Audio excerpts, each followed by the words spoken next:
एउटा प्रयास र आफ्ना अनुभवहरू सुनाउन बोलाउनु भयो। यसको लागि आभारी छु। हामीले प्रजातन्त्रका कुरा गर्छौँ र प्रजातन्त्र सबैका लागि आवश्यक विषय हो। कसैले नबुझेर प्रजातन्त्रमाथि नै प्रश्न गर्छ, कसैले प्रजातन्त्रलाई थाहा नपाएर अल्मलिन्छ। तर प्रजातन्त्र चाहिँ जीवन हो।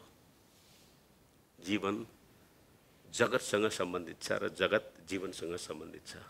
जीवन र जगत बुझेपछि समाज बुझिन्छ र प्रगतिका नयाँ आधारहरू निर्माण हुन्छ। हामी त्यही काम गर्छौँ। हाम्रा साना साना प्रयासहरूले मानिसका दुःख कष्ट पीडालाई हामी हटाउन कोसिस गर्छौँ। त्यसकै एउटा अभ्यास हो प्रजातन्त्रको लाभ जनताले दिने। त्यो लाभ दिने क्रममा नेपालको संविधानले 3 तहको सरकार निर्माण गरेको छ। सङ्घ, प्रदेश र स्थानीय। जनताको सबभन्दा नजिक हुने सरकारले जनताले सेवा दिनुपर्छ। त्यो सेवाका हामी एउटा कर्म गर्ने मान्छे हौँ। हामीले त्यो कर्म गर्ने अधिकार हाम्रो राजनैतिक दल र जनताले मत दिएर गरेको छ। म त्यही प्रयास गर्दैछु। म 2054 सालमा 25 वर्षको उमेरमा तपाईहरु जस्तैको उमेरमा यो नगरपालिकाको उपप्रमुख भएर काम गरेँ। सायद 25 वर्षमा मान्छेले के पढ्छ कि दुःख सुखको भारी बोक्छ, तर मैले अलिकति देशको भारी बोक्ने प्रयास गरेँ। नेपाल नगरपालिका सङ्घको राष्ट्रिय अध्यक्ष र एसियाको मेयरहरूको फोरमको पनि प्रेसिडेन्ट भएर काम गर्ने अवसर पाएँ।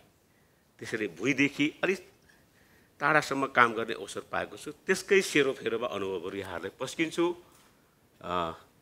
यो पस्किने काम म अब सुरु गर्छु। हामीले भाष्य बनाएका छौँ र हाम्रो यथार्थ पनि त्यही हो। नेपाल गरिबहरूको देश हो, कमजोरहरूको देश हो, अशिक्षितको देश हो। हामीसँग धेरै विसङ्गति विकृतिहरू छ। हाम्रा शासन व्यवस्था पारदर्शी छैन, जवाबदेही छैन, उत्तरदायी छैन। नेपालको हरेक ठाउँमा हेर्दाखेरि गरिबी, भोकमरी, अशिक्षा, स्वास्थ्यको पहुँच पुगेको छैन भन्ने हामीलाई लागेको र सत्य पनि त्यही हो। त्यस्तै हामी समृद्धिको नयाँ आधारहरू निर्माण गर्नुपर्छ भन्ने उद्देश्यले हामीले काम गर्यौँ। म अब सबै भारी बोक्दिनँ, म धुलीखेलको मात्र भारी बोक्छु।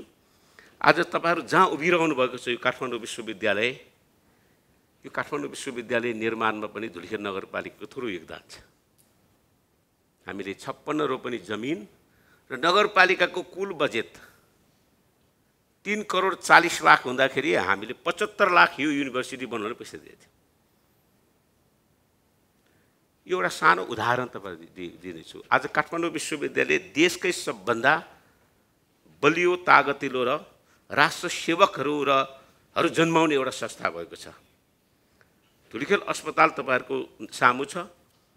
त्यो अस्पताल निर्माण गर्दा 23 रोपनी जग्गा यहाँका जनताले र 60 लाख रुपैयाँ धुलीखेल नगरपालिकाले र प्रत्येक वर्ष 15 लाख दिएर आज धुलीखेल अस्पताल पनि एउटा नेपालको हिस्टोरिकल हैन तपाईको काम गर्ने संस्थाको रूपमा अगाडि बढेको छ।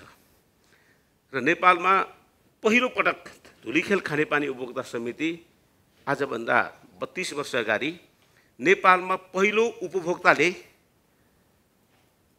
खानेपानी व्यवस्थापन सञ्चालन 24 घण्टा शुद्ध पानी खाएको खानेपानी पनि हामीले यहाँ बनायौँ। त्यसमा पनि हाम्रो भूमिका छ। यो सानो हिस्सा मैले किन भनिराखेको छु भने मानिसहरूको एकता, साझेदारी र समन्वय र प्रतिबद्धता छ भने चाहिँ हामीले सानो सानो प्रयासद्वारा पनि धेरै ठुलो काम गर्न सक्दो रहेछ। त्यो उदाहरण चाहिँ धुलीखेलबाट तपाईहरुलाई मैले जानकारी गराउन चाहेको मात्र हो। अहिले धुलीखेल नगरपालिका भर्खरै 1 महिना मात्र भयो। विश्व स्वास्थ्य संगठनले नेपालको पहिलो र एसियाको दोस्रो स्वास्थ्य शहर घोषणा गरेर 5000 अमेरिकी डलर पुरस्कार दिएको छ। यो मैले किन तपाईहरुलाई यो कुरा गरिराखेको छु भने हामी जहाँ उभिन्छौँ त्यहाँ निराशा कुराहरू धेरै हुन्छ, आशाका कुराहरू पनि धेरै देशहरूमा भइरहेको छ। निराशाले समाजलाई धेरै पछाडि पुर्याउँछ, आशाले मान्छेलाई जिउँदो जाग्दो बनाउँछ। जिउँदो जाग्दो मान्छेले नै संसार बदल्छ, निराश मान्छेले बदल्दैन। निराश हुन तपाईले पाउनुहुन्छ, तर निराश भइरहन पाउँदैन। निराश भइरह्यो भने के हुन्छ, मानिसले प्रगतिको पथमा होइन ऊ आफूलाई पनि सिद्ध्याउने ठाउँसम्म पुग्छ है। त्यस कारणले गर्दा यो स्वस्थ सहर भन्ने कुरा विश्व स्वास्थ्य सङ्गठनले विश्वका धेरै देशहरूको बिचमा यसका मानकहरू छ, यसका विभिन्न गतिविधिहरूको विषयमा मूल्याङ्कन गर्छ र यसले एउटा चाहिँ सहरहरूलाई स्वस्थ घोषणा गर्छ र घोषणा गरिसकेपछि त्यसको दिगो विकासको कुरा पनि गर्छ। सस्टेनेबल डेभलपमेन्टको नेपालको पहिलो मात्र होइन, साउथ एसियाकै पहिलो सहर हो धुलिखेल नगरपालिका।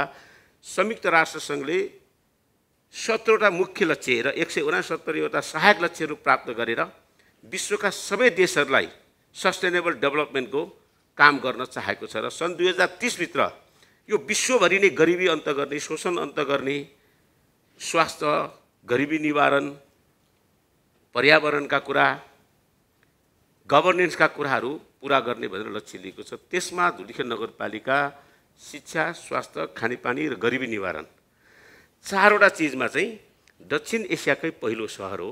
युएनले रिकग्नाइज गरेर मैले युएनमै हाई लेभलको पोलिटिकल फोरममा 2 पटक यसको प्रेजेन्टेसन गरेर आएँ र 11वटा देशमा सस्टेनेबल डेभलपमेन्टलाई कसरी लोकलाइजेसन गर्ने भन्ने एउटा अनुभव हामीले सुनाउन र त्यसको अभ्यास डिसिमिनेट गर्ने अवसर पनि पाएका छौँ। यो हेर्दा सानो जस्तो छ तर होइन, ठुलो छ। जब म नगरपालिकाको मेयरको रूपमा निर्वाचित भएँ त्यति बेला 31% जनताको घरमा मात्र शुद्ध खानेपानी थियो। हामीले एक घर एक धाराको अभियान सुरु गऱ्यौँ, 86% जनताको घर घरमा पानी पुर्यायौँ र संयुक्त राष्ट्रसङ्घले धुलिखेलको 2टा गाउँलाई safe drinking village, drinking water village भनेर चाहिँ रिकग्नाइज गरेको छ र सचिन तेन्दुलकरले त्यो ठाउँ हेरेर साँच्चै खानेपानीमा धुलिखेलले राम्रो काम गरेको छ। किनभने सचिन तेन्दुलकर चाहिँ युएनको सरसफाइ सेनिटेसन एम्बेसडर पनि हुनुहुन्छ उहाँ। र अहिले हामीले खानेपानीमा धेरै काम गरिराखेका छौँ। रेन वाटर हार्भेस्टिङको कुरो, वेस्ट वाटर ट्रिटमेन्ट प्लान्टको कुरो र जनतालाई सर्वसुलभ रूपमा पानीको उपलब्धता गराउने भन्ने कुरा। पानी निकै महत्त्वपूर्ण छ। जहाँ पानी छैन त्यहाँ मानिस, जीवजन्तु, कुनै वनस्पति हुँदैन। जहाँ जीवजन्तु, वनस्पति र प्राणी हुँदैन त्यहाँ जीवनै हुँदैन। हामीले चाहिँ यो सहरलाई नागरिकको बाँच्ने पहिलो आधार जमिन मात्र होइन, मान्छे मात्र होइन, पानी पनि हो र पानी जीवनको एउटा आधार बनाउनुपर्छ र त्यो पानीमा हामी आत्मनिर्भर सहर बन्नुपर्छ भनेर हामीले यो काम गरेका छौँ। यसै गरी 13% जनता गरिबीको रेखामुनि थियो। त्यो 13%लाई हामीले महिला, दलित, जनजाति, आदिवासी, अपाङ्गहरूको काउन्सिल बनायौँ। प्रत्येक वर्ष 1 करोड रुपियाँ हामीले बजेट दियौँ। सशक्तिकरण, शिव विकास र उद्यमशीलताको काम गरेर अहिले नेपाल सरकारकै डाटामा 4.36% झरेको छ गरिबी निवारण र नेपालको मात्र साउथ एसियाकै हिस्ट्रीमा पनि यति धेरै प्रतिशतमा गरिबी निवारण गर्ने सहर पहिलो धुलिखेलै भएको छ। त्यो एसडिजीको रिपोर्टमै हामीले त्यो पाएका छौँ। त्यसै गरी शिक्षामा ठुलो परिवर्तन गरेका छौँ र शिक्षामा भएको परिवर्तनको एउटा मानक चाहिँ धुलिखेलमा, अब काठमाडौँ विश्वविद्यालय चाहिँ फेरि यसमा जोडिँदैन, तर नेपालको धुलिखेलमा भएको कलेज लेभलसम्म हामीले मासिक फिस तिर्नु नपर्ने गरी पढाउने काम सुरु गरेका छौँ। धुलिखेलवासीले महिनाको फिसै तिर्नु पर्दैन, तर बाहिरको मान्छे यहाँ पढ्न आयो भने चाहिँ उनीहरूले 50% चाहिँ फिस तिर्नुपर्छ। हामी क्रमशः नेपालमा साँच्चै निःशुल्क सेवा, निःशुल्क शिक्षा, निःशुल्क चाहिँ जनताले शिक्षा जस्तो महत्त्वपूर्ण चिज चाहिँ प्राप्त गर्नुपर्छ भन्ने उद्देश्यमा हामीले काम गरिरहेका छौँ। विद्यालयहरू, शिक्षकहरू र त्यसका गुणस्तरीयताका क्षेत्रहरूमा धेरै काम गरेका छौँ। यो पनि एसडिजी गोलको कार्यक्षेत्रभित्र पर्छ। अघि जुन मैले भने स्वास्थ्य पनि पर्छ। स्वास्थ्यमा डिजिटल हामीले चाहिँ नगरपालिकाको रिपोर्ट हामीसँग तयार भइसकेपछि अहिले साउथ एसियामा डिजिटल हेल्थ इन्डेक्स भएको, डेटा भएको नगरपालिका पनि धुलिखेल मात्र हो। त्यसकै आधारमा हामीले स्वास्थ्य सहर बनाउन सक्यौँ। अहिले 5वटा थप हामीले एचिभमेन्टहरू लिएका छौँ। नेपालको 4थो बालमैत्री सहर हो धुलिखेल नगरपालिका। नेपालको साक्षर सहर पनि हो। ओडियो फ्री सबै नागरिकको घर घरमा शौचालय भएको नगरपालिका पनि हो।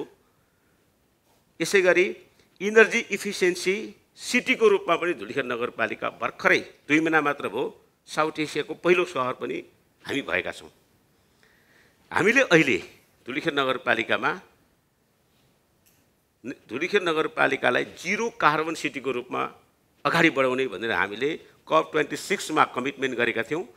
त्यसको आधारमा हामी काम गरिरहेका छौँ। नीतिगत रूपमा योजनाको हिसाबले र कार्यक्रमको हिसाबले धुलिखेल नगरपालिकाभित्र अहिले 32% जङ्गलहरू छ। त्यसलाई हामी 40% पुर्याउँछौँ र प्रति वर्ष हामी 1 लाख बिरुवा रोप्ने भन्ने अभियान गरेका छौँ। यस वर्ष हामीले 37,000 वटा बिरुवा रोपिसकेका छौँ। हामी यो क्रम जारी राख्छौँ र क्रमशः धुलिखेल नगरपालिकालाई वातावरणीय रूपमा सन्तुलित, प्रदूषण मुक्त र जिरो कार्बन सिटीको रूपमा लाने यसका धेरै बहुआयामी कामहरू हामी गरिराखेका छौँ। यस्तै साँच्चै पनि विश्वमा चिन्ताको विषय बनेको क्लाइमेट इम्प्याक्टको कुरा, वातावरण असन्तुलनका कुराहरूमा हामी केही योगदान पुर्याउन सक्छौँ। त्यसमा हामी सहकार्य गर्दैछौँ विभिन्न दात्री निकायहरूसँग, सरकारका अन्य निकायहरूसँग, समुदायहरूसँग पनि हामीले साझेदारी गरिरहेका छौँ। यसका अलावा धुलिखेललाई पर्यटन, शिक्षा, स्वास्थ्यको केन्द्र बनाउने भन्ने हाम्रो उद्देश्य छ र पर्यटकीय विकासको लागि पुराना सांस्कृतिक सम्पदाहरूको पुनर्निर्माण, व्यवस्थापन, त्यसको बहुआयामिक पक्षहरूमा अध्ययन अनुसन्धान गर्ने र धुलिखेललाई पर्यटक मैत्री सहरको रूपमा लाने भनेर हामीले मास्टर प्लानदेखि यसका अरू कामहरू पनि हामी गरिरहेका छौँ। यस्तै एउटा नयाँ आयाम थपिरहेको छ। त्यो के अर्थमा थपिरहेको छ भने हामीले 4 वटा नयाँ डाइमेन्सन यहाँ ल्याउन खोजिरहेका छौँ। एउटा धुलिखेलको पुरानो बजार राजा आनन्ददेव मल्लले स्थापना गरेको काभ्रे जिल्लाभित्र रहेको धुलिखेल, श्रीखण्डपुर, बनेपा, पनौती, नाला, साँगा, खोपासी यी सहरहरू पुराना सहर हुन्। यी 12औं शताब्दीतिर निर्माण भएका सहरहरू हुन्। तर यो सहरहरू बिस्तारै बिस्तारै आधुनिकतातर्फ जान खोज्यो। हामीले यसलाई पुरानै शैलीमा यसलाई स्थापित गर्नुपर्छ भनेर हामीले अहिले संयुक्त राष्ट्रसङ्घको टिमसँग हामी काम गरिरहेका छौँ। यसलाई पुनर्जीवन दिने हाम्रो कला, साहित्य, सङ्गीत र हाम्रो संस्कृतिलाई पनि यसमा सँगसँगै लाने र धुलिखेल प्रिजर्भेसन प्रोजेक्ट भनेर हामीले काम गर्दैछौँ। यसले पुर्खाका गौरवताहरूलाई पनि हामी निरन्तरता दिन सक्छौँ र हामी धुलिखेललाई नयाँ आयाममा किन लान खोजिरहेको छु भने हामीले पर्यटकहरूलाई के देखाउँछौँ? हिमाल, पहाड, झरना, ताल तलैया हामीले बनाएको होइन, प्रकृतिले दिएको वरदान हो। पशुपतिनाथ, बसन्तपुर दरबार, भक्तपुर दरबार, न्यातपुर यी सबै कसले दिएको? हाम्रो पुर्खाले दिएको। यो पुस्ताले चाहिँ आउने पुस्ताले के हस्तान्तरण गर्ने त? यो पुस्ताले आउने पुस्ताले गौरव गर्ने ठाउँ कहाँ बनाउने भने हामीले पनि हाम्रो समाजमा, हाम्रो राष्ट्रमा आउने पुस्ताले गौरव गर्ने चिज हामीले निर्माण गर्नुपर्छ। त्यो गौरव गर्ने विषय भनेको जे चिजमा हामी कमजोर छौँ त्यसैलाई नै हामीले अगाडि बढाउनुपर्छ। अघि मैले सुरुमै भने नेपालमा गरिबी धेरै छ, अन्याय धेरै छ, शोषण धेरै छ, शासन व्यवस्था पारदर्शी, जवाबदेही र उत्तरदायी छैन। ती जवाबदेही, उत्तरदायी र पारदर्शी बनाउनका लागि जनताको आर्थिक क्षमता वृद्धि हुनुपर्छ। आर्थिक क्षमता कमजोर भयो भने उसले केही पनि प्राप्त गर्न सक्दैन। यो काठमाडौँ विश्वविद्यालय छ, यसलाई अर्को ढङ्गले मैले बुझ्न खोज्यो भने एउटा गरिबको छोरा पढ्न चाहन्छ तर यहाँ 40 लाख तिरेर डक्टर बन्न उसले सक्दैन भने यो विश्वविद्यालय उसलाई अमेरिकाभन्दा टाढा हुन्छ, चन्द्रमाभन्दा टाढा हुन्छ। उसलाई जनताको आर्थिक क्षमता बलियो भयो भने मात्र यो विश्वविद्यालय उसका लागि काम लाग्छ। नत्र त हुने र सक्नेका लागि मात्र काम लाग्ने पनि। हस्पिटल पनि त्यही होला, यहाँका होटेलहरू पनि त्यही होला। त्यसैले जनताको आर्थिक क्षमता, सामाजिक क्षमतालाई वृद्धि गर्ने प्रयास चाहिँ हाम्रो हो। त्यो प्रयास हामीले मैले अघि भने केही क्षेत्रमा हामीले प्रगति गरेका छौँ। यो अझ हामी गतिवान बनाउँछौँ। त्यो किन गतिवान पनि बनाउनुपर्छ भने हाम्रा विकासका कन्सेप्टमा धेरै जसो बाटो बनाएपछि, ढल बनाएपछि, स्कुल बनाएपछि, खानेपानी यो भौतिक पूर्वाधारमा हामीले चाहिँ बढी विकास महसुस गर्छौँ। हाम्रो बानी पनि त्यस्तै छ। तर मान्छेको आर्थिक र सामाजिक जीवन राम्रो भएन भने भौतिक विकासले मात्र त्यो जनताले लाभ पाउन सक्दैन। मेरो घर अगाडि चाहिँ पिच छ तर मेरो राति सुत्ने बेला मैले एक छाक खान पाउँदिनँ भने त्यो पिच पनि मेरो लागि चाहिँ गिज्याउने वस्तु बन्न सक्छ। यो एफोर्डेबल कसरी बनाउने, होइन, मानिसले जीवन उपयोगी कसरी बनाउने भन्दा उसको आर्थिक र सामाजिक क्षेत्रमा हामीले काम गर्नुपर्छ। हामीले त्यो प्राथमिकता राखेर काम गरिरहेका छौँ र त्यही भएको कारणले हामीले शिक्षामा बढी ध्यान दिन्छौँ, गरिबी निवारणमा बढी ध्यान दिन्छौँ, स्वास्थ्यमा बढी ध्यान दिन्छौँ, आर्थिक प्रगतिका क्षेत्रमा ध्यान दिन्छौँ